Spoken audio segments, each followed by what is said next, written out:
What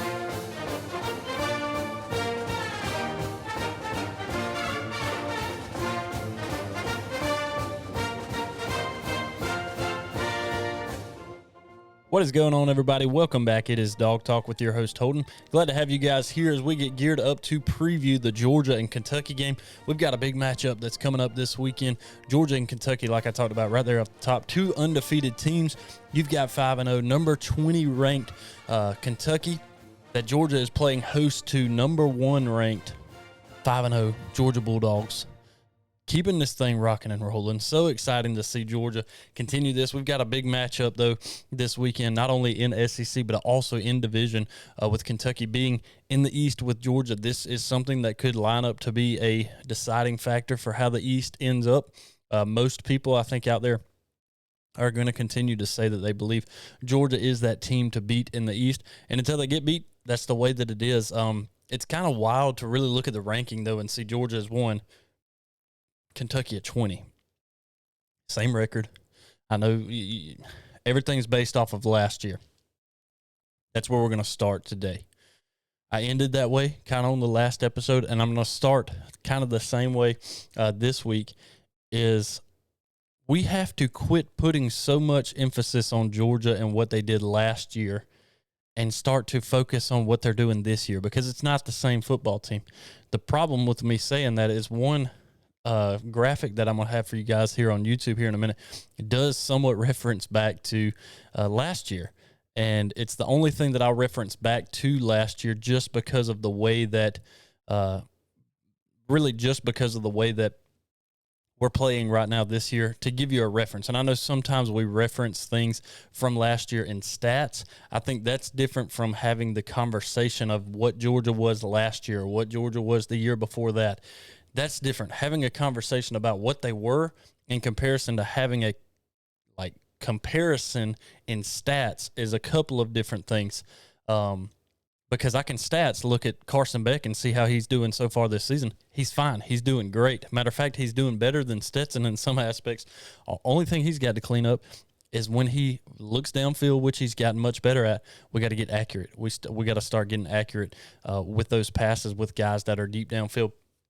Was talking with a guy at a football game tonight about this exact thing. Is he has not played competitive football. I've said it on this show. He hasn't played competitive football in a game that actually matters in years. It's been 2 or 3 years since he's done that. And the last time he did it, it was in a high school game. It wasn't in a college game. So we kind of have to temper our expectation of him being perfect right off the get. Yes, we're 5 weeks in. He's still got some things that he's got to figure out. But I'm fairly certain everybody who watched Stetson Bennett in the past, you had the same things where you were not buying into him at the beginning. We all know even after the first national championship, some people still hadn't bought into the guy. And he leads you to win 2-0, not just 1, but 2. So we've got to let the guy settle in. He hadn't played a game that truly matters until now as a starter, because when he's been put in, it's mop-up duty. When you're beating TCU 65-7, he doesn't have that much that he has to lose. When you're beating UAB 56-0, it's kind of the same thing the times that he's gotten in. So, yes, I understand that the practice that he plays against our defense, that should be a competitive drive, and it is, but you still have to understand it's not the same thing. It's not the same thing as getting out there and being the guy. So, the conversation part of comparing us to seasons past gets a little bit aggravating because y'all expect Georgia to be exactly what they were last year or what they were in the 2021 season when they went to win the national championship. And that's just not the case. It's a different team. There's different aspects to this team that in some aspects it's hard for you to understand and believe it right now, but are better in some aspects than those teams were. Then there are aspects that we are not better than those teams in past. Case in point, Kirby talked about this on a press conference. I think it was midweek. Georgia, we might start fast in the first quarter in years past, But the third quarter, we don't. And some of that is because of the possession that you give. If we're, taking it in the first half and we're giving it to them at the start of the second half, you don't have that possession on the third quarter. But Georgia in the third quarter this season is doing phenomenal, outscoring opponents a lot. I know a couple of weeks ago it was 56-0. I don't know what it is after Auburn. I didn't do the math on all that. But Georgia is still scoring a ton of points in the third quarter, which is something in the past we haven't necessarily done. So if you want to look at that, there's a positive from it. Carson Beck is right on track where he should be. And in games that are competitive and games that he has opportunity to struggle, he has done well in. Really only one blemish on the season. I know it shows 2 on his interception on his stat line. But one of those, again, tip ball drills, I kind of equate those as not being true interceptions. They count against you. But a tip ball to me, especially one that goes off of your player's hands that should have been caught, those are really hard for me to put on the quarterback's head as opposed to maybe that wideout who didn't catch the ball. It's different if you get hit in the helmet and you're not paying attention. There's understanding to that. But against Auburn, that was a true one. So he's right on pace. I don't think there's any argument to truly be had against Carson Beck anymore. I think it's let the guy play. Let the guy come out here and prove it to you week in and week out instead of constantly just kind of berating him on not being what you've seen over the past 2 seasons. I think a lot of this has to do with his personality. He doesn't have a personality that is necessarily going to wow you as far as he's going out there and giving you the Shooter McGavin or anything like that. It's not that. I think he's just a cool, calm, collected guy in all atmospheres, in all stressful situations or not, as easy as it may come or as hard as it may come. He's very there. He's present. Doesn't necessarily look like he's fired up about a lot, but he's getting the job done. So let him get the job done and quit worrying about it so much. I think we're going to be okay. My notes aren't popping up on my sheet here next to me. This is a good reason why in the future, we like to use the computers and everything, but sometimes I think it's okay taking a little notepad and just writing some stuff down too for this very reason. So luckily I have some of my notes here, but I don't have all of them. If you see up there in the corner, if you guys are watching on YouTube, we've got the pink breast cancer awareness ribbon floating up there.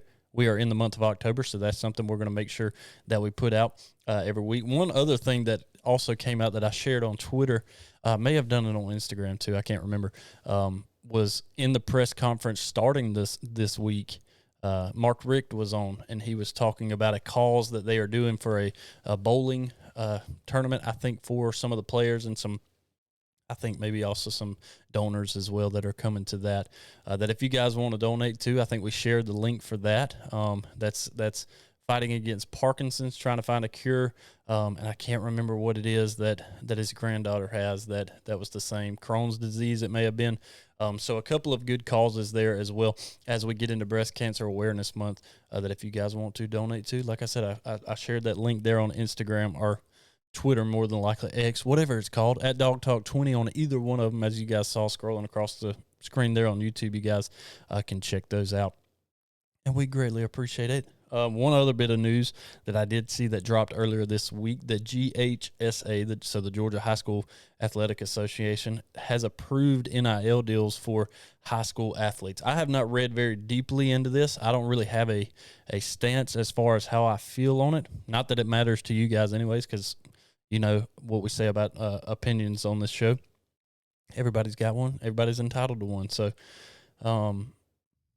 it could be interesting though. I know Missouri, one of the big kind of pulls for them in recruiting was the fact that is a benefit to them in state for players. And I think one of the guys that Georgia was recruiting ended up going to Missouri, and it was a very big deal that he stayed, and that could have very well had a lot to do with that, having that in-state NIL opportunity for high school kids. I think that may have helped keep him in state. And this could be some of that similar kind of, I guess, situation here for Georgia as well. I don't know. We're going to see. Like I said, I don't really have a big stance. I want to kind of get to know and understand a little bit more about it. I've also seen that the NCAA, for whatever reason, has decided they're going to crack down more on this transfer portal situation. I think it's way too late for them to decide to come into this. Did also see that Trez Marshall? I can't remember exactly who it is. The UNC North Carolina guy got approved today. Finally, he's been waiting 5-6 weeks into the season to be approved to play for his team because the NCAA has just been sitting here on their thumb. It's like, what are y'all doing? Let the kid play. I mean, why in the world are you waiting 5-6 weeks into the season to allow him to have the opportunity to play when he could have been playing in all these big games before that? And that's going to make North Carolina more dangerous, just my opinion. It's a Georgia show, I know, but we're kind of talking about all the news and notes through here. Don't have a lot more on that other than maybe some injury updates. I've heard that Kirby has said Kendall Milton is slowly but surely kind of getting back into the fold. I think we'll see more of him this week. Lab McConkey, it was good to see him back last week. I expect to see him some more. Don't know about Broderick. I doubt we see him. Marius Mims, he's still out for a couple more weeks. And then obviously we got Javon Bullard back too. I know one of the questions in his early week presser asked about him and seeing him limp out on Saturday after that post-game conference. That's just soreness and all that. But everything else seems pretty good. Seems like we're starting to get healthy. Like I said, we still got some guys who are beat up. Marvin Jones, he's still beat up. Couple of the other guys, they're still a little beat up too, so we're not quite back to that 100% health. And I think that's to be expected, but we're getting healthy at a good time as we start to get deeper into this season. Like I said, the strength of schedule is starting to get better for Georgia because now you have a 20th ranked Kentucky on your board. You're going to have a Missouri ranked team if they can take care of LSU this week coming up later into the season. Let's see. They may be ranked. We'll see. They've still got Missouri's got LSU, and then they got to go to Kentucky and South Carolina. So they've got a few tough matchups before they get the bye week before getting to play at Georgia when that time comes. So that to be determined on if Missouri is still ranked in that time. But they're Georgia, Kentucky, and Missouri. Those are the only three undefeated teams left in the SEC, and they're all in the SEC East, which is kind of wild. But the SEC West is wide open over there. So, but the strength of schedule gets a lot better for Georgia in that aspect because then you also have Tennessee. I think Tennessee's still ranked. I think they are, but anyways, you got them later on in the season too. So you got some ranked matchups that are going to be happening, which is always good to have your strength of schedule get a little bit stronger. Right now, Georgia points per game 38.6, good enough to be 15th in the country. Opponents' points per game, so defensively 13. That number has crept up over the past couple of weeks, especially after giving up 21 to UAB and then giving up 20 to Auburn last week. Puts you 14th in the country. As far as that goes, like I said, that strength of schedule is starting to strengthen a little bit, but we'll see how these rankings hold as we go to play all of these teams here coming up. So this is what we've got coming into this one. Kentucky, we talked about it right there off the top. 5-0 team. Georgia gets to play host to them this week. Very excited for that. Let's see if I can get my page to pull up here on YouTube. If you guys aren't watching on YouTube, make sure you guys go over and check out the YouTube channel. I would greatly appreciate it. Let's talk about Georgia's defense first and foremost before we dive deeper into this game. Georgia's rush defense so far, this was the stat, this was the graphic I was telling you guys where I do kind of reference a little bit back to last year just so you have an idea, just so you have a little bit of an idea of the difference in what things looked like last year in comparison to this year. So last week, Georgia wins 27-20 versus Auburn, gave up the most yards. I don't know exactly how long it's been, but gave up the most yards in a rushing game I've ever seen Georgia give up really in a long time. I can't remember the last time that I watched Georgia really give up this many yards on defense. I'm sure it has happened as far as the rush game goes. Passing, yes, we've given up 219 yards, plenty.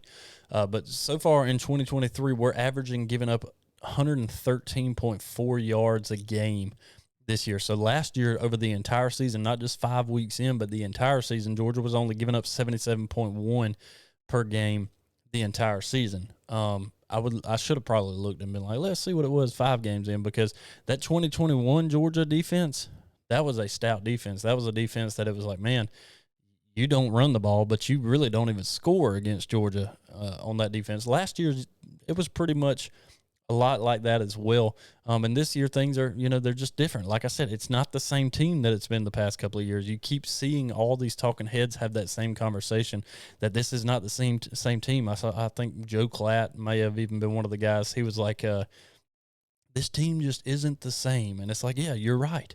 They don't have to be. They have their own identity in being the 2023 Georgia Bulldogs, not the 2022, not the 2021. Doesn't mean that some of those guys that were on the team in those years aren't on the team now. It means that the guys who were not are. And that makes it a whole different team because those guys are the guys who have to contribute to that.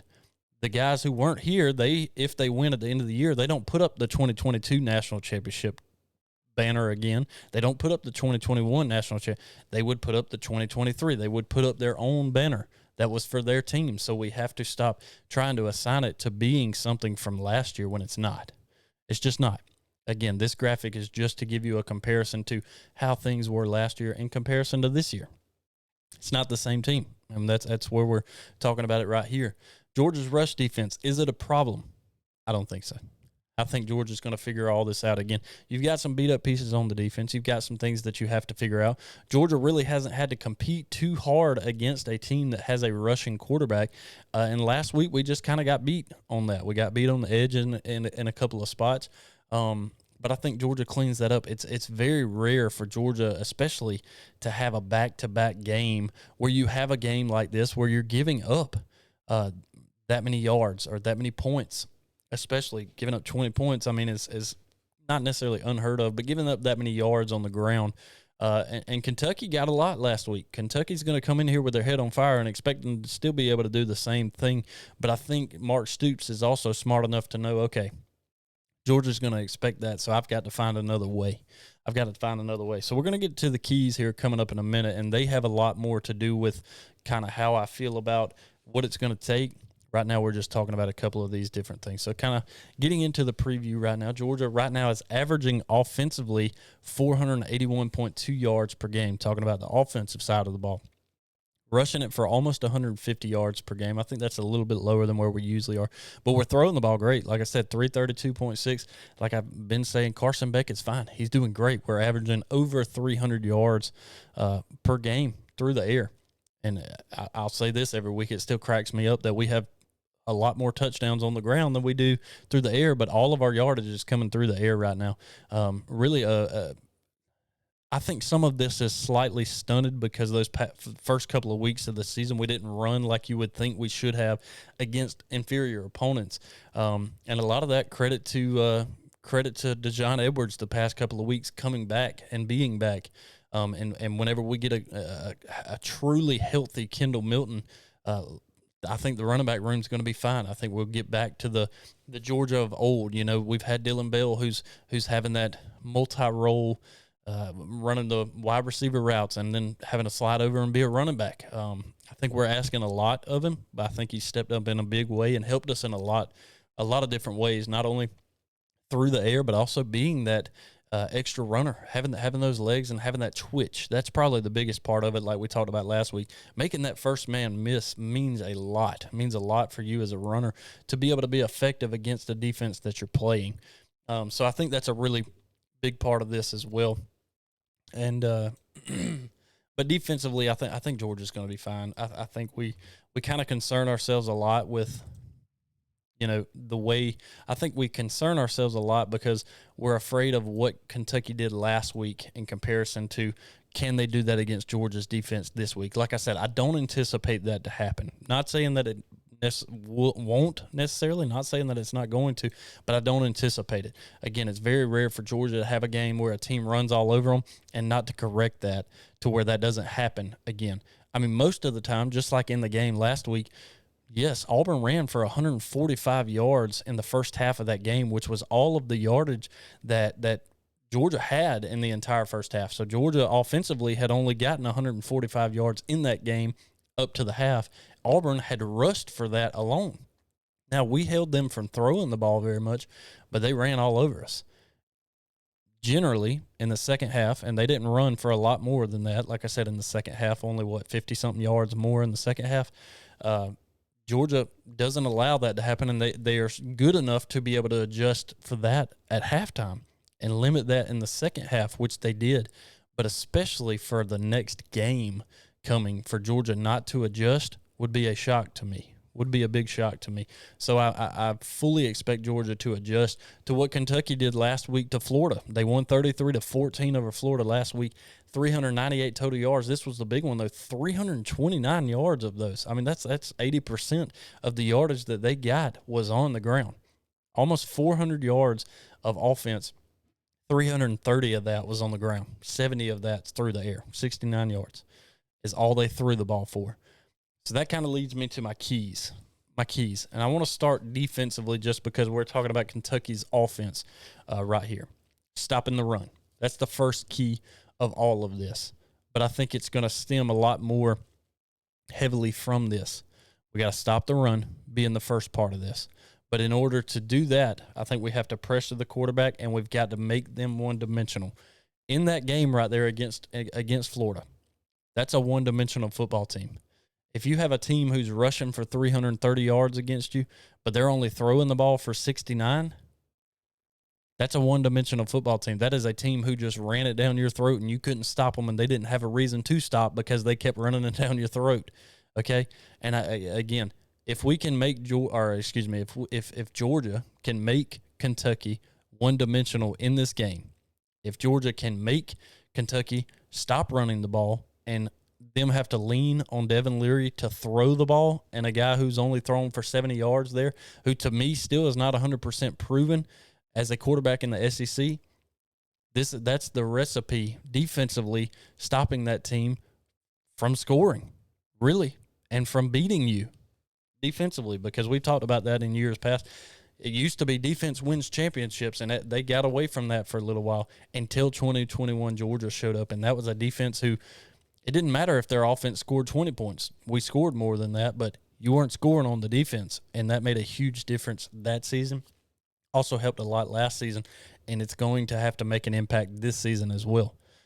We have to be able to limit that. We have to be able to stop that run, like I said, defensively, pressuring the quarterback. So trying to make them one-dimensional, where if you're pressuring the quarterback and you're able to stop the run, they're not going to be able to do anything to you, making them one-dimensional in that way as well. Then offensively, offensive line blocking, giving us that ability to be able to run the ball like we've talked about in weeks past, and wanting to get more effective at that. When you're able to run the ball successfully, you can throw the ball successfully, because that's where you get that play action in, and you're actually able to move the ball down the field, which I expect Georgia to be able to do that. We talked about this a little bit earlier. It's getting Carson Beck just getting him more accurate. You know, it's not necessarily that, and he doesn't have bad numbers. I think he's throwing for 70 to 71% completion percentage right now, so he's not necessarily inaccurate, but it's on those deep shots. That's what I want to see the accuracy start to creep up and climb up for Georgia, because right now we have got a lot of deep passes that are happening, and he's connecting on some of them, but not nearly as efficiently as he should be. So getting a little bit more accurate on those, especially when he is either not being pressured in the pocket, has all the time in the world, and a guy who's wide open downfield with nobody within 5 yards of him. Got to get more accurate on that. Keep winning third downs. Georgia's doing really good right now on third down percentages. I was hoping I could get this to pull up on the screen for me. I have not got it to pull up on the screen for me yet, but third down efficiency, Georgia has been doing a really good job at that so far this season. Yeah, I can't get it to pull up. It's not the end of the world, though. Has been doing really good. Did really good against Auburn last week, and this was one of the things I wanted to look at and say, okay, is this what's affecting Georgia? Is Georgia not getting off the field on third down? And they are. Defensively, we held Auburn, I think, to 2 first downs on third down last week. May have only been 1, but very effective defensively. And then offensively, we did well there as well. I think we were at like 75% first downs on third down, converting those third downs. So keep winning that third down battle. Offensively is another. And then the last key of the game, it's an offensive key technically, but it's kind of an all-around key, and that's don't turn the ball over. Let's stop and limit these turnovers, because when you're giving Auburn the ball in plus territory and they're taking advantage of it and scoring it every time, you're going to have a game that's 27-20. You're going to have a game that's going to be a knockdown drag out in the end that shouldn't be, that you should be able to pull away with. But if you're giving them the ball all it does is give them the opportunity to fight back against you.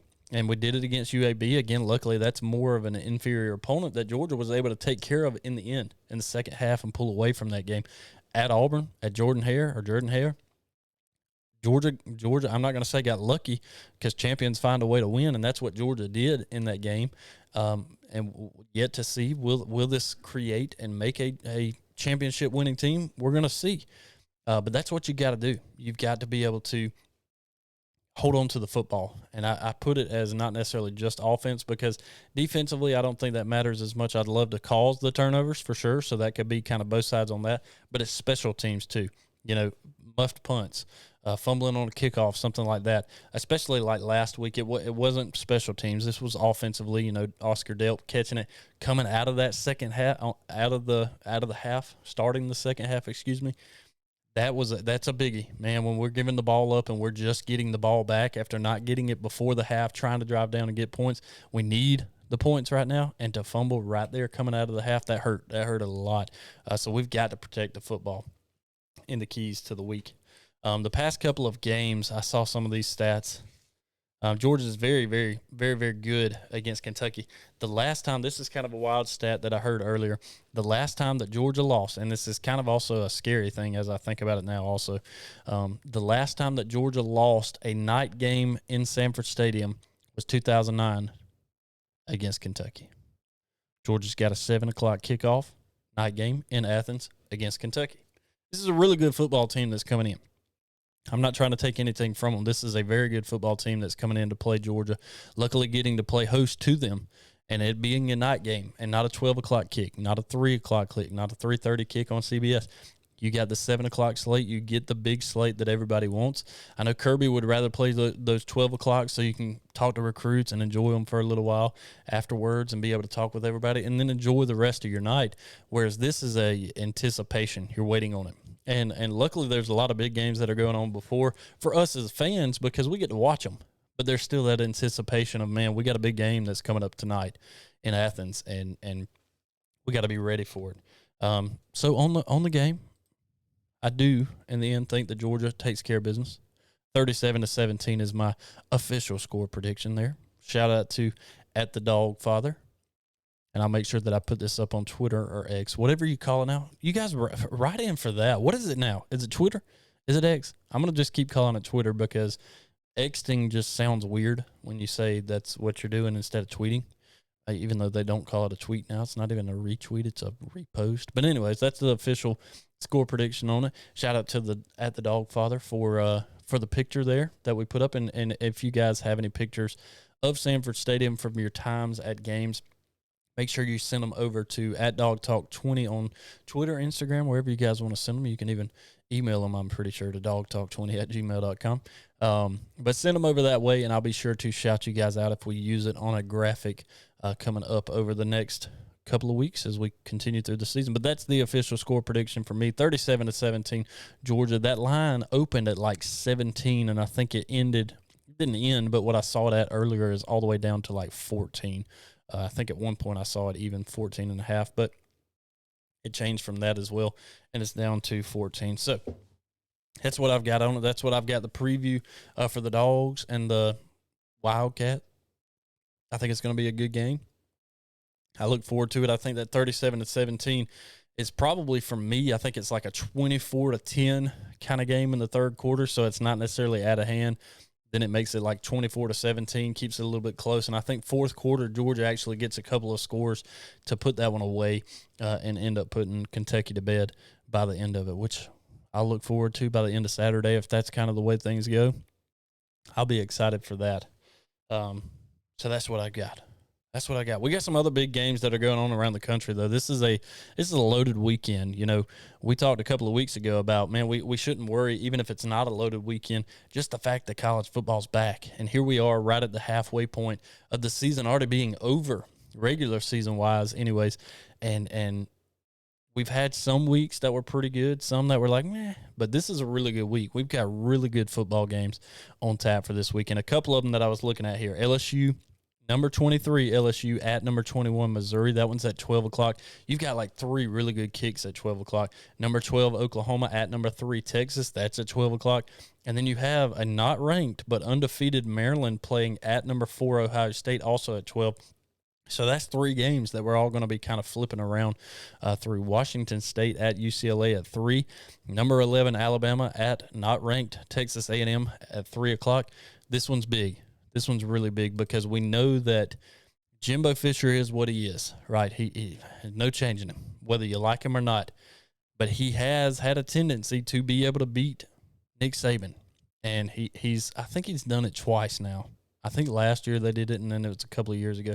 Could be wrong about that. That's okay. Make sure you guys tweet me about that as well, and I'll correct it. But this line opened, I think, at like 4 Alabama's way on the road at Texas A&M, headed to the 12th man. When I looked at it earlier, it's at like 1.